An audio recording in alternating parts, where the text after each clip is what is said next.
A hidden battle between two brands that has been ongoing for the past century is still in an uproar. From the mid-20th century to this day, as both battle for interest and money.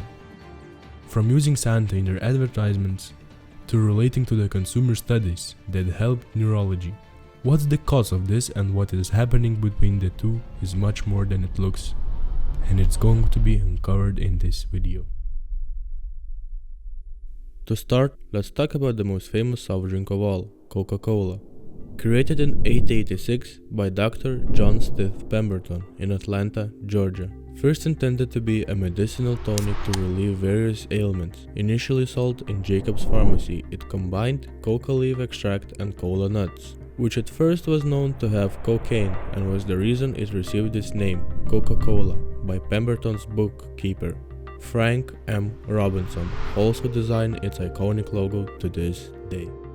Coca-Cola's rise to popularity began in 1892 when Asa Candler acquired the rights to the drink and launched aggressive marketing and distribution, transforming it into a national brand. His strategies, including the introduction of Coca-Cola merchandise and the iconic contoured bottle in 1915, helped the brand stand out. Before going into the conflict between the two, let's introduce the upcoming of Pepsi Cola, which is much less known than Coca-Cola.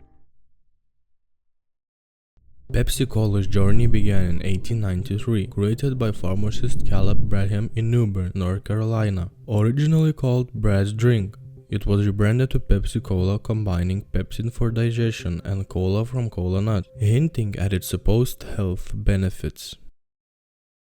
You see, when you're just starting out, it's not that easy to expand or go overseas.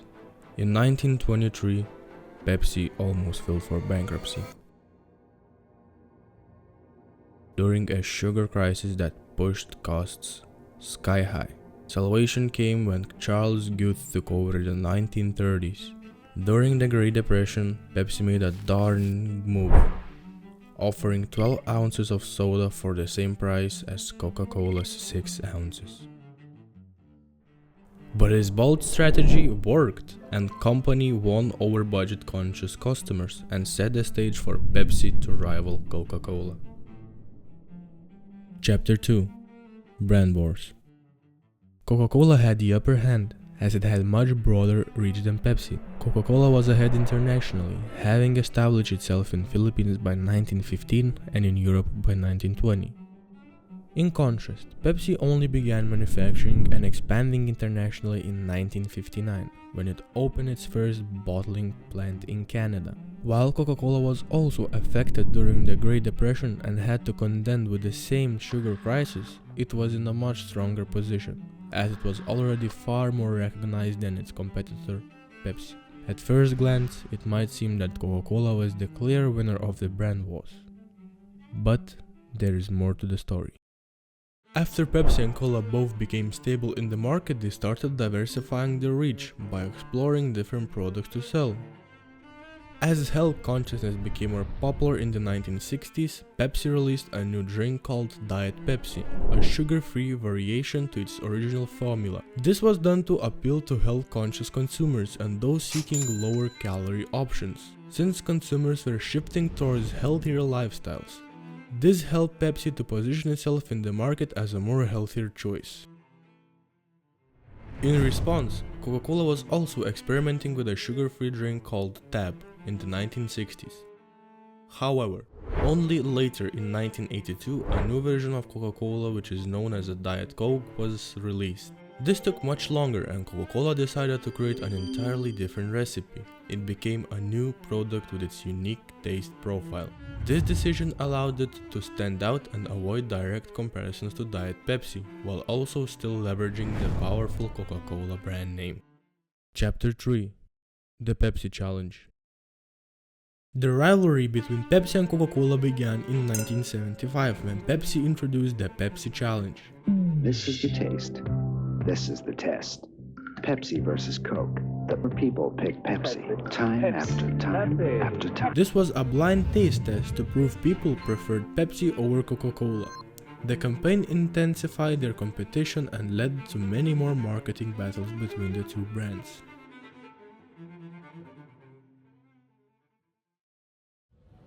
Ever wondered why Coca-Cola's main character is Santa?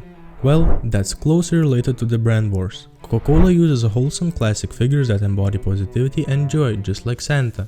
And the polar bear has been a very popular character in more recent commercials. One that's most popular and memorable is the one where polar bears are having a drink of Coca-Cola in the night. They've also used timeless icons like Elvis Presley and Marilyn Monroe. These figures were targeted to create an image of classiness and timeless icons which helped Coca-Cola build itself as a brand linked to tradition, happiness, and American culture.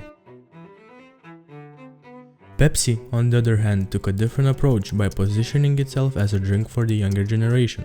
Starting in the 1980s, Pepsi embraced the tagline, "The choice of a new generation," and partnered with pop culture icons who resonated with youth and modern trends.